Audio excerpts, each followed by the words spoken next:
வணக்க மக்களே, நாம இந்த ஆரோக்கியமான பதிவில் வெந்தயத்தில் நிறைந்துள்ள மருத்துவ நன்மைகளை பற்றி நம்ம விளக்கமாக பார்க்க போகிறோங்க. வெந்தயம் பார்த்தீங்கன்னா தினமும் ஒரு தேக்கரண்டி, அதாவது ஒரு 3 இதுலேருந்து ஆரம்பித்து ஒரு 5 கிராம் வரைக்கும் நம்ம எடுத்துக்கலாம். தினமும் காலையில் வெறும் வயிற்றில் உட்கொள்வது கூட நமக்கு நல்லது தான். வெந்தய பொடியாக வெந்தயத்தினுடைய விதையை பார்த்தீங்கன்னா நீங்கள் சமைத்தையும் எடுத்துக்கொள்ளலாம், உணவுகளையும் சேர்க்கலாம். இல்லைன்னா இரவு தூங்குறதுக்கு முன்னாடி சாதாரணமாக குடிக்கக்கூடிய ஒரு நீரில் வெந்தயத்தை ஊற வச்சுட்டு அதை மறுநாள் காலையில் ஊறின வெந்தயத்தை நீங்கள் எடுத்துக்கொள்ளலாம். வெந்தயம் ஊறிய தண்ணீரையும் நீங்கள் எடுத்துக்கலாம். எப்படி எடுத்துக்கொண்டாலுமே இந்த கோடை காலங்களில் நம்மளுடைய உடல் குளிர்ச்சியாக இருக்கும். அது மட்டும் இல்லாமல் பல்வேறு மருத்துவ நன்மைகளுமே வெந்தயம் நமக்கு கொடுக்குங்க. அந்த நன்மைகள் என்னென்ன அப்படின்றத ஒவ்வொன்றா தனியாக விளக்கமாக பார்ப்போம். அதை பற்றி பார்க்கறதுக்கு முன்னாடி இந்த வீடியோக்கு மட்டும் ஒரு லைக் கொடுத்துட்டு இந்த தகவலை உங்களுக்கு தெரிஞ்சவங்களுக்கும் ஷேர் பண்ணிவிடுங்க. ஏன்னா இது அவங்களுக்கும் பயனுள்ளதாக இருக்கக்கூடிய ஒரு ஆரோக்கியமான பதிவு தாங்க. இது போன்ற அப்டேட்ஸ்கள் நீங்கள் தொடர்ந்து பார்க்குறதுக்கு நம்மளுடைய ஹெல்த் நியூஸ் தமிழ் சேனலை மறக்காமல் சப்ஸ்கிரைப் பண்ணி வச்சுக்கோங்க. பக்கத்தில் இருக்கக்கூடிய பெல் பட்டனையும் கிளிக் பண்ணி ஆல் அப்படின்ற ஆப்ஷனையும் செட் பண்ணி வச்சுக்கிட்டீங்க அப்படின்னா நாங்கள் போடக்கூடிய எல்லா அப்டேட்ஸும் உங்களுக்கு நோட்டிஃபிகேஷன் அடிக்கடி சேரும். சரிவாங்க மக்களே, இப்போ வீடியோக்குள்ள போயிடலாம். ரத்தத்தில் இருக்கக்கூடிய சர்க்கரையின் அளவை கட்டுப்படுத்துறதுக்கு நமக்கு வெந்தயம் உதவிகரமாக இருக்குங்க. ஸோ இதுக்கான செயல்முறை பார்த்தீங்க அப்படின்னா, வெந்தயத்தில் இருக்கக்கூடிய அமினோ அமிலங்கள் மற்றும் கரையக்கூடிய நார்சத்து, அந்த சாலியபிள் ஃபைபர் இன்சுலினோட உற்பத்தியை நமக்கு தூண்டுவதற்கு உதவிகரமாக இருக்குங்க. மேலும் இது குடலில் சர்க்கரை உறிஞ்சப்படக்கூடிய வேகத்தையும் நமக்கு மெதுவாக்கும். ஸோ இதனுடைய பலனா நமக்கு கிடைக்கக்கூடிய நன்மை என்னன்னா, சர்க்கரை நோய், அந்த டயபெட்டிஸ் இருக்கிறவங்களுக்கு, அதனுடைய முன் அறிகுறியாக இருக்கிறவங்களுக்கும் பார்த்தீங்கன்னா ரத்தத்தில் இருக்கக்கூடிய சர்க்கரையினுடைய அளவை சீராக பராமரிக்கிறதுக்கு வெந்தயம் பெரிதும் உதவிகரமாக இருக்கும். ஸோ பிளட்ல இருக்கக்கூடிய சுகரோட அளவை கண்ட்ரோல் பண்ணிக்கலாம். நாளடைவில் அந்த சுகர் ப்ராப்ளத்தை விடுபடுவதற்கெல்லாமே நீங்கள் வெந்தயத்தை எடுத்துக்கொள்ளலாங்க.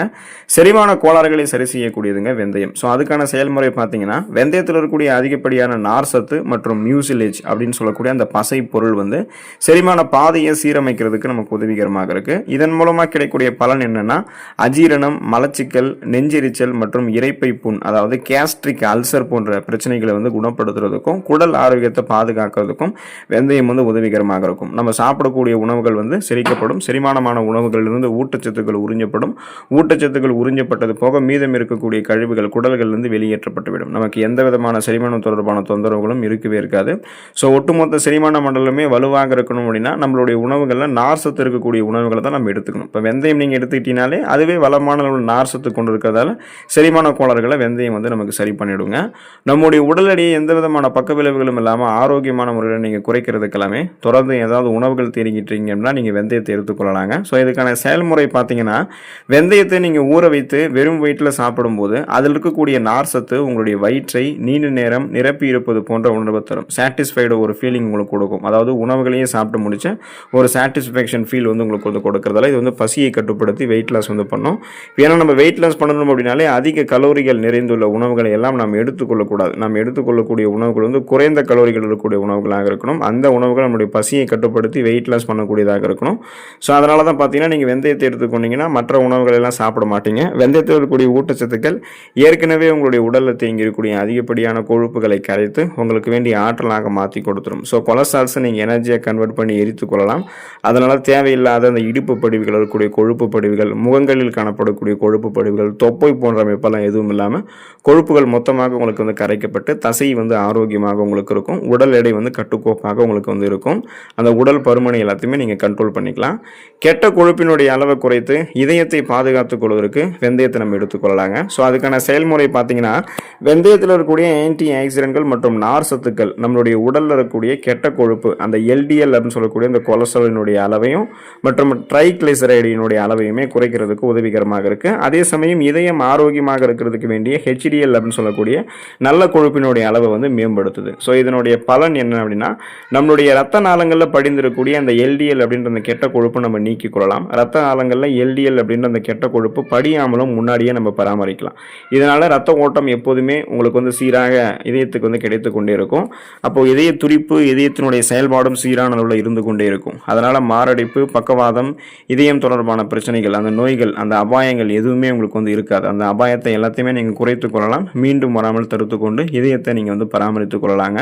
கல்லீரல் ஆரோக்கியத்தை பாதுகாத்துக் கொள்வதற்கு நீங்கள் வெந்தயத்தை எடுத்துக்கொள்ளலாங்க. ஸோ இதனுடைய செயல்முறை அப்படின்றது பார்த்தீங்கன்னா, வெந்தயத்தில் இருக்கக்கூடிய சக்தி வாய்ந்த ஆன்டி ஆக்சிடென்ட்கள் கல்லீரலில் சேரக்கூடிய நச்சு பொருட்களை வெளியேற்றுவதற்கும் கல்லீரலுடைய செல்களை பாதுகாக்கிறதுக்கும் உதவிகரமாக இருக்கும்.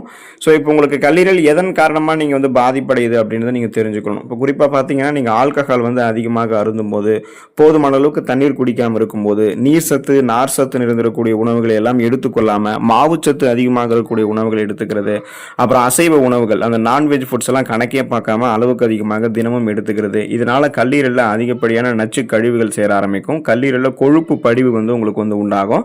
அப்போ ஆல்கஹால் அல்லாத கொழுப்பு கல்லீரல் நோய், அதாவது நான் ஆல்கஹாலிக் ஃபேட்டி லிவர் டிசீஸ் மற்றும் கல்லீரல் வீக்கம் போன்ற பிரச்சனைகளுடைய தாக்கம் உங்களுக்கு ஏற்படும்.